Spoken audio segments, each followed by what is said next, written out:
नोबी सिंह जी पंजाब से। राधे राधे गुरु जी। राधे राधे महाराज जी, आपके चरणों में कोटि कोटि प्रणाम। महाराज जी, मैं एक पंजाबी गायक हूँ। मेरा प्रश्न है कि पिछले कुछ वर्षों से मैं अपने क्षेत्र में दिन रात मेहनत कर रहा हूँ, पर जितनी सफलता मिलनी चाहिए उतनी मिल नहीं पा रही। महाराज जी, क्या सब भाग्य पर निर्धारित है? तो मैं जो मेहनत कर रहा हूँ, फिर उसका मेरे जीवन में क्या योगदान? बात यह है कि जैसे पूर्व में हमारा कोई प्रबल अपराध है, कोई पाप है, बहुत से अनजाने में और जाने में ऐसे पाप हो जाते हैं वासना के कारण, जिनको हम समझ ही नहीं पाते, बहुत बड़े बड़े पाप हो जाते हैं। अब हम जब आगे बढ़ने की कोशिश करेंगे सुख के लिए, तो वो पाप हमको नहीं बढ़ने देंगे आगे।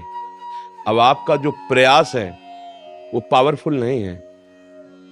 पावरफुल प्रयास उसे कहते हैं कि गाने का अभ्यास तो कर रहे हैं, साथ में साधना भी चल रही है। तो साधना ने पूर्व में पाप जो आपको परास्त करने के लिए आ रहा है उसको विध्वंस कर दिया, और गाने का अभ्यास, साधना के बिना हर कार्य अधूरा है, हर मार्ग में। आप गौर से देखिए, जब शास्त्रों में पढ़ते, राजा जनक जी परम ज्ञानी, लेकिन उनके ऊपर सदानंद जी महाराज, देवराज इंद्र बृहस्पति भगवान, चक्रवर्ती सम्राट दशरथ वशिष्ठ जी। मतलब क्या है? हमारे जीवन में एक संत है कि नहीं है? हमारे जीवन में संत वाणी है कि नहीं है? हमारे जीवन में साधना है कि नहीं है? फिर इसके आगे कोई तुम्हें परास्त नहीं कर सकता। अब हमारा जो प्रयास वो भौतिक प्रयास ही तो है ना, तो भौतिक कर्म आपको प्रयास में सफल कैसे होने देगा? अब आध्यात्मिक बाण चढ़ाओ, उसको पहले नष्ट करो, जो पूर्व में तुम्हें परास्त करने के लिए तैयार, और भौतिक अभ्यास साथ में चलाओ, उन्नति हो जाएगी।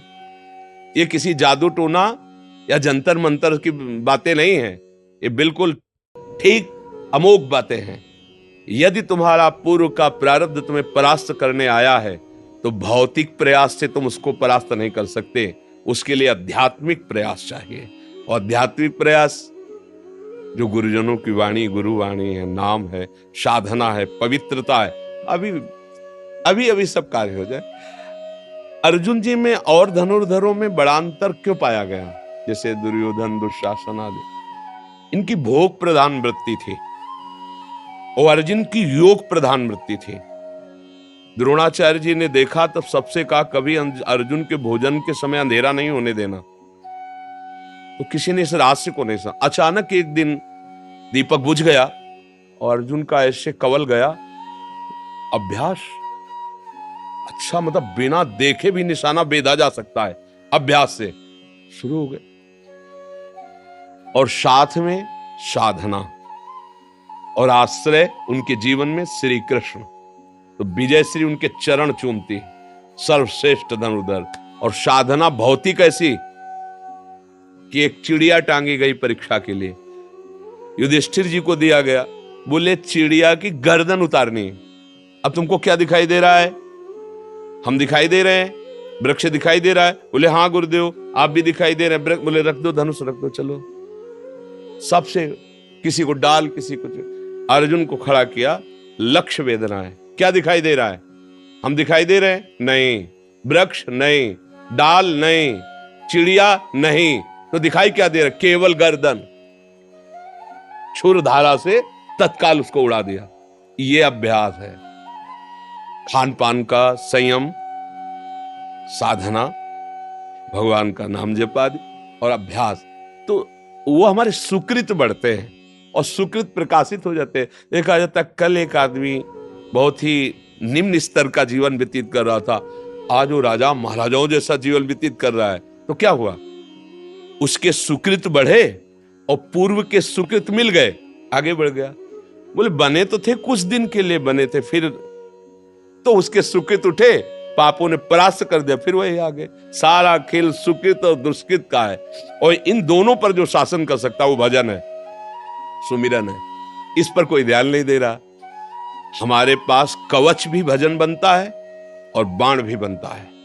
तुम्हारी आने वाली विपत्ति, आने वाले शत्रु स्वरूप पाप कर्म को वो नष्ट करता है और कवच की तरह सुरक्षा करता है।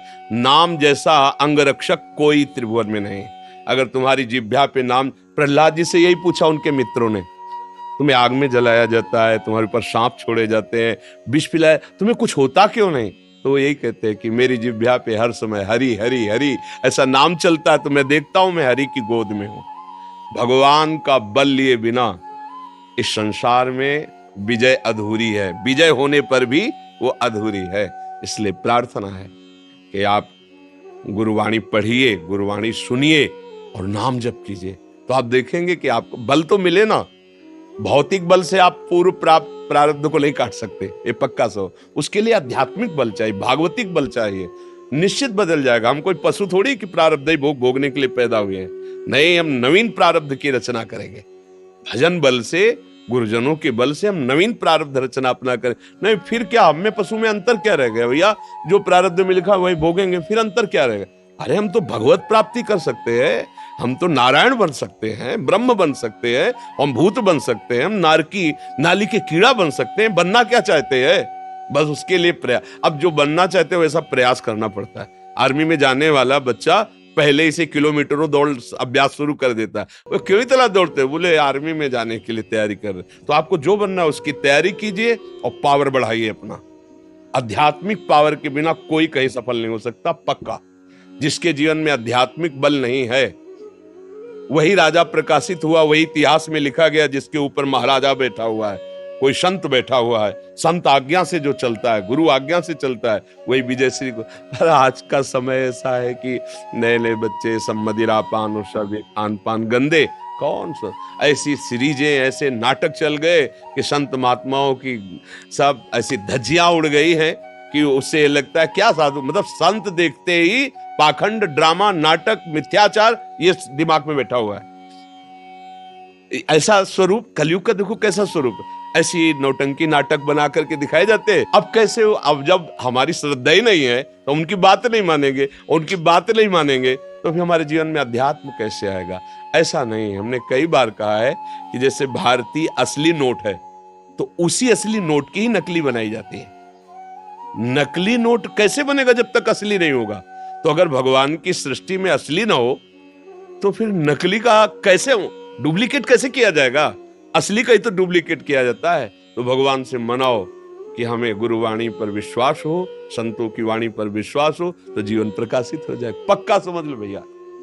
बिना सत मार्ग पर चले, बिना सत नाम जपे, हमें जैसा अनुभव क्यों ऐसे थोड़ा सा हाइलोजन की तरह प्रकाशित होगे पुण्य बल से और फ्यूज हो जाएगा। उसमें चलना पड़ेगा। जैसे आप आए, ये आपका पुण्य बढ़ा, आपने भावना की ना संत दर्शन के लिए जा रहे हैं, भगवान के धाम आए, ये पुण्य बढ़ा आपका।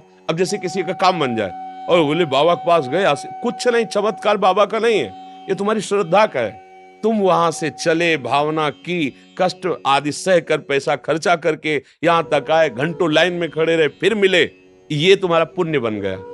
और ये पुण्य आपको प्रकाशित कर दिया। बोले बाबा के यहाँ गए थे तो हमारा चमत्कार हो गया। हमारी बात नहीं है, इसमें तुम्हारी बात है। तुम्हारी प्रबल श्रद्धा, तुम्हारा भाव, तुम्हारे सत्कर्म बढ़े, सद्भाव बढ़ा, तुम्हारी उन्नति हो गई। संत का चमत्कार तभी तुम्हें समझ में आएगा जब तुम्हारा भाव ठीक होगा। और भाव ना ठीक हो तो दृष्टि में सब पाखंडे चल रहा है, अब और अपराध बला और खंडक में गिरने का रास्ता बन गया। अच्छे भाव वाले बनो और भगवान पर भरोसा रखो। वो जहां हमें जैसे पहुंचाना चाहेंगे पहुंचा देंगे। अगर वो हमें मिल गए ना तो सबसे बढ़िया बात बन गई। यहां वाहवाही कितने दिन किसी की बराबर नहीं चली है, किसी की बराबर नहीं चली, चंद दिनों की बात है। इस वाहवाही के लिए इस जीवन को बर्बाद न कर दे। ये भी मिलेगी, फ्री मिलेगी यदि इधर चल दोगे। खास बात सब, इधर चलोगे वाहवाही के लिए।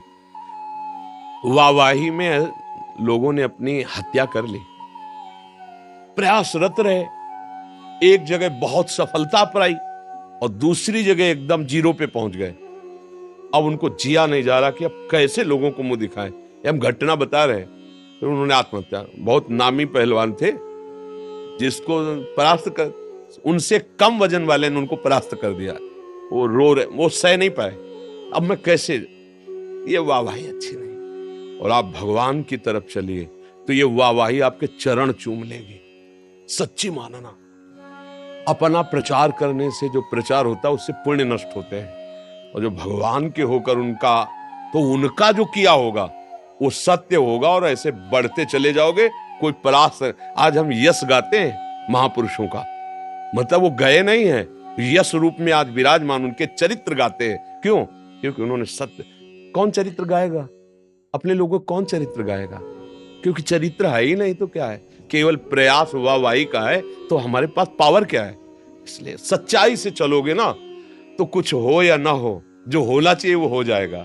और वो ऐसा होना है, उसके होने के बाद कुछ फिर जरूरत नहीं रह जाती, वो सब कुछ हो जाता है। समझ रहे? जिसके पाने के बाद कुछ पाना बाकी नहीं रहता, जिसके जानने के बाद कुछ जानना बाकी नहीं रहता, वही इस मनुष्य शरीर में पाना चाहिए। सब कुछ हो जाएगा। उन्हीं की कृपा से सरस्वती की बुद्धि चलती है, उन्हीं की कृपा से गंधर्व और विद्याधर गान और नृत्य का सुख बरसाते हैं। वही कृपा सिंधु का आश्रय ले लो, क्या दुर्लभ है। पर हम लोग उनका आश्रय नहीं लेते, अंदर से अपनी बुद्धि का। तो ये कितना है, पुण्य के बल से जितना चलेगा चलेगा, इसके बाद फ्यूज हो जाएगा। क्योंकि ये शरीर ही बना पुण्य और पाप मिश्रित है।